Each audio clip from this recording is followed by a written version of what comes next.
오늘 이 새벽에도 하나님 앞에 나온 여러분 주의 이름으로 축복하고 환영합니다. 오늘 하루도 주님과 동행하고 또 주님을 열심히 뒤쫓는 우리 모두가 되기를 원합니다. 우리는 다 기도하는 사람이죠. 기도하는 사람에게 있어서 중요한 것 중에 하나가 뭘까?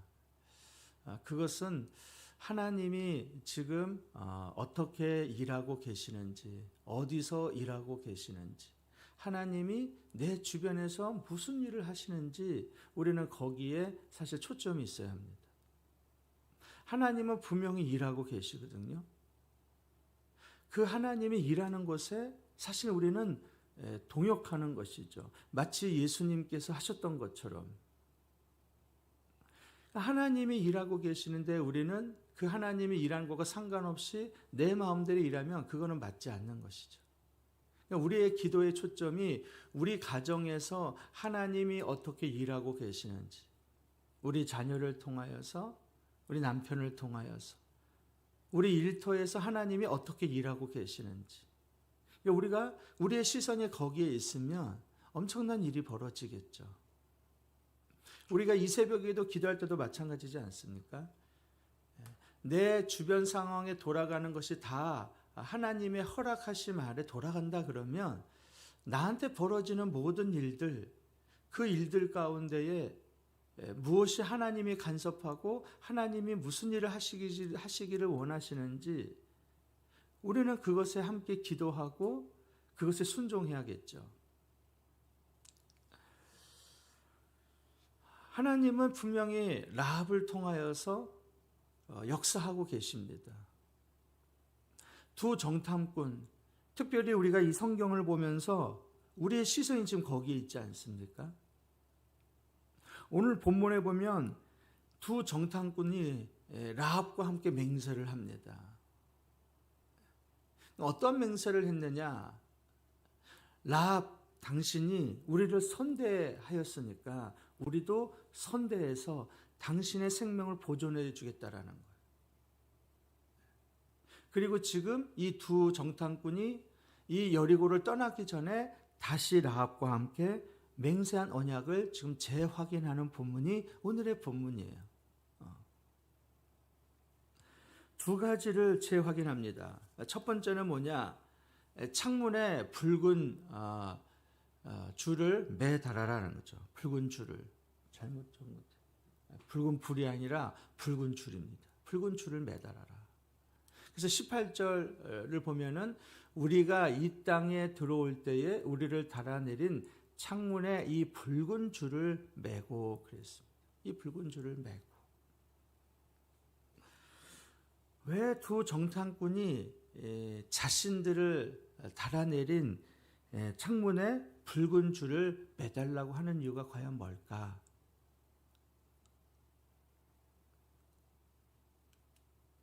아마도 생각해 보면은 기생의 집을 쉽게 알아보기 위함이겠죠. 쉽게 알아보기 위해서. 기생 라합의 집은 이 성벽 위에 있다 그랬습니다. 성벽 위에. 근데 아마도 그 성벽 위에 기생 라합의 집만 있는 것이 아니라 모든 집이 그 성벽 위에 있었던 것 같습니다. 마치 우리가 생각하는 아파트에 있는 집에 있는 것처럼. 아파트 보면 내가 살고 있는 집 어딘지 잘 모르지 않습니까? 아니면 일반 주택과 같이 집이 다닥다닥 붙어 있어서 어느 집이 누구의 집인지 알아볼 수가 없기 때문에 더욱이 이제 조금 있으면 전쟁이 일어나게 되면 멀리에서도 저 집은 우리를 선대해줬던 우리의 생명을 살려줬던 기생 라합의 집이다라는 것을 단번에 알기 위해서 붉은 줄을 매달으라라는 것이죠. 근데 붉은 줄을 매달으라고 했을 때에 우리가 한 가지 연상되는 것이 있죠. 그것은 40년 전에 이스라엘 백성이 출애굽할 때에 문설주에 발랐던 어린 양의 붉은 피입니다.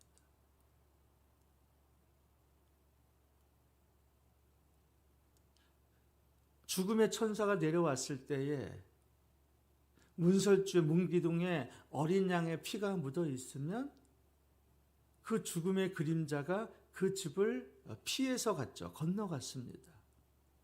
근데 마찬가지로 이스라엘 백성이 여리고성을 칠 때에 기생 라합의 집에 붉은 줄이 매어 있으면 그 집은 피해서 다른 집들을 아마도 다 습격을 하게 되고 다른 집들의 생명은 다 아마 빼앗게 될 것이죠. 어찌 보면 40년 전에 있는 모습과 사실 이 모습과 매우 대조되는 말씀이죠. 비교되는 말씀입니다. 붉은 줄 어린 양의 피. 그러니까 두 정탐꾼은 지금 기생 라합에게 말하고 있는 거죠. 붉은 줄을 당신의 창문에 매달아 놔라. 두 번째는 뭐냐 봤더니 내 가족들을 다 내 집에 모으라. 내 가족들을. 18절 B를 보면은 내 부모와 형제와 내 아버지의 가족들을 다 내 집에 모으라. 왜 다 내 집에 다 모으라고 한 이유가 무엇일까? 조금 있으면 이제 이스라엘 백성이 진격하게 되면 어떻게 될까? 어떻게 될까? 만약에 그의 가족들이나 형제들이나 부모들이 자신의 마음대로 시내를 활보할 경우에는 이스라엘의 군대의 칼날을 피할 수가 없죠. 그러니까 너희들은 다 너희 부모와 형제와 친인척들은 다 너희 집에 있어야 된다라는 거. 만약에 그렇지 않을 경우에 그 책임은, 그 죽음의 책임은 바로 너희들에게 있다. 19절에 있는 말씀이죠. 누구든지 내 집 문을 나가서 거리로 가면 그의 피가 그의 머리로 돌아갈 것이요 우리는 허물이 없으리라. 그러나 누구든지 너와 함께 집에 있는 자에게 손을 대면 그의 피는 우리의 머리로 돌아오려니와. 내 집 문에 나가서 거리로 가면 그 피의 그 책임이 바로 너에게 있는 것이고, 반대로 너희들이 집에 머물러 있는데 혹여라도 문제가 생기면 그 책임은 우리에게 있다라는 것이죠. 자, 그러면 여러분 한번 생각해 보십시오. 기생 라합뿐만 아니라 그의 형제, 그의 부모들이 다 기생의 라합의 집에 있기 위해서는 그들의 삶이 변해야 합니다. 자신들이 만나고 싶다고 해서 마음대로 거리를 활보하거나 사람들을 만나러 다녀서는 안 되죠.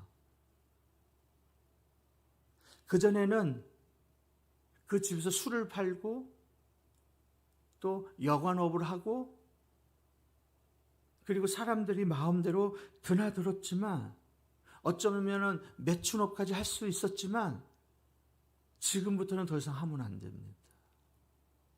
엄연히 구별이 돼야 되겠죠. 마음대로 나다녀서도 안 되고 이제는 라합이 시키는 대로 해야 합니다. 어쩌면 조금 답답할 수는 있죠. 그러나 어쩌면 가족들 간에 가장 친밀한 시간이 될 수도 있습니다. 어쨌든 기생의 라합의 집은 변해야 합니다. 변하지 않고서는 안 되는 것이죠. 자, 그리고 두 정탐꾼이 이렇게 신신당부하고 떠나게 됩니다. 그러면 기생 라합이 가장 먼저 한 일은 무엇일까요? 가장 먼저 한 일. 친인척들에게 이 소식을 알렸을까요? 아니면 이제 문을 걸어 잠궜을까요? 아니면 붉은 줄을 매달았을까요?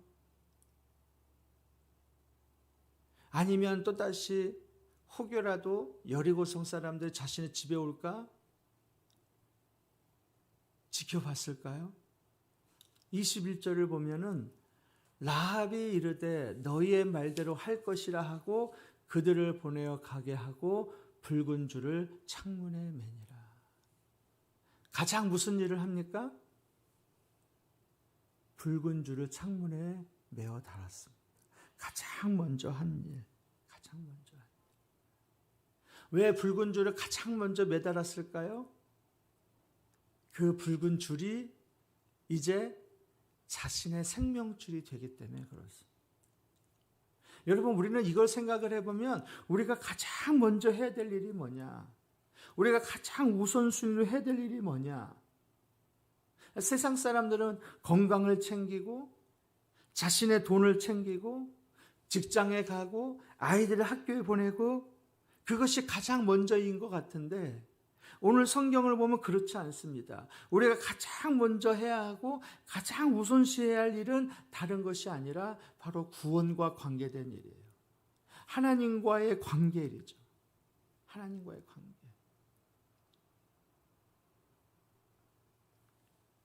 사람들은 아직 죽을 때가 멀기 때문에 구원에 관해서 별로 중요하게 생각하지 아니하고 등한히 여깁니다. 그리고 얘기를 하면은 나중에 시간 날 때 가겠다는 얘기를 하죠. 에이, 나중에 시간 날 때 내가 예수를 믿을게. 근데 나중이라는 건 없는 거예요. 그 시간은 아무도 짐작할 수가 없습니다. 막상 그 시간이 왔을 때는 후회해도 이제 늦게 되는 것이죠. 여러분, 우리가 하나님 앞에 봉사하는 것도 마찬가지지 않습니까? 에이, 목사님 나중에 시간 날 때 할게요. 에이, 목사님 나중에 좀 살만하게 되면은 그때 헌금할게요. 에이, 목사님 내가 조금 더 건강이 나아지면 목사님 이 급한 일 좀 이제 이거 좀 정리 좀 하고. 근데 사실 하나님의 일은 내가 할 수 있을 때 하는 거예요. 마음이 들었을 때. 봉사도 마찬가지고 헌금도 마찬가지고 모든 것이 마찬가지입니다. 정탐꾼이 돌아간 후에 라합과 가족들이 가장 먼저 한 일은 붉은 줄을 매어 달리는 거예요. 그리고 어땠을까요? 그 붉은 줄이 잘 매달려 있나 매일매일 확인하지 않았겠어요? 그 붉은 줄이 혹여라도 떨어지면 어떻게 돼요? 자신의 생명이 위협을 당하니까 매일매일 그 붉은 줄을 확인하지 않겠어요? 여러분, 우리가 매일매일 확인해야 되는 건 뭐냐? 바로 주의 보혈이지 않습니까? 주님의 보혈이 내 가운데 있는지, 내가 주님의 보혈 가운데 있는지, 내가 주의 보혈을 의지하면서 살아가는지, 우리가 찬송할 때 주의 보혈 능력이 있도다 우리가 고백했는데 우리는 정말 어떠한 능력으로 살아가냐 이거예요. 정말 주의 보혈의 능력을 힘입어서 살아가는 건지 아니면 내 힘을 여전히 의지하면서 살아가는 건지. 우리가 가장 먼저 생각해야 될 것, 우리가 가장 먼저 우선시해야 될 것, 그것은 바로 주의 보혈이고 그것은 바로 하나님과의 관계이지 않습니까? 여러분은 지금 주의 보혈의 능력을 의지해 살아가고 있습니까? 여러분은 지금 하나님과 가장 친밀한 관계 가운데 거하고 있습니까? 가장 중요한 것은 하나님과의 관계, 그 보혈의 능력입니다. 그 보혈의 능력이 우리 가정에, 우리 자녀에게, 나의 삶 속에 있으면 우리는 능력 있는 그리스도인이 되는 것이죠. 주의 보혈의 능력이 있고 그 보혈이 우리의 보증이 됩니다. 오늘도 그 주의 보혈의 능력을 의지해서 승리하는 저와 여러분이 되었으면 좋겠습니다. 아울러서 우리가 사랑하는 이들을 위해서 기도할 때도 역시 주의 보혈의 능력 가운데 거하기를, 그리고 그 구원의 역사가 이루어지기를 함께 기도하는 이 새벽이 되기를 소망합니다. 우리 함께 기도 제목을 하고요, 같이 기도하도록 하겠습니다. 자, 기도 제목 하나, 오늘도 주의 보혈을 의지하여 주님과 친밀하고 승리하는 하루가 되게 하옵소서. 둘, 사랑하는 우리 가족을 주의 보혈로 덮어주시고 보호하여 주시며 구원하여 주옵소서. 셋, 몽골 신동아, 김경아 그의 자녀 선교사님을 붙들어 주시고 지켜 주옵소서. 우리 신동안 선교사님은 이제 2월 말에 이제 몽골로 다시 출국합니다. 그래서 작년에 안식년이어서 1년 쉬고 이제 다시 출국하게 되는데 그 선교사님을 위해서 또 다시 기도해 주는 이 새벽이 되었으나 합니다. 우리 주여 한번 부르고 같이 기도합니다. 주여 하나님 아버지, 오늘도 주의 보혈을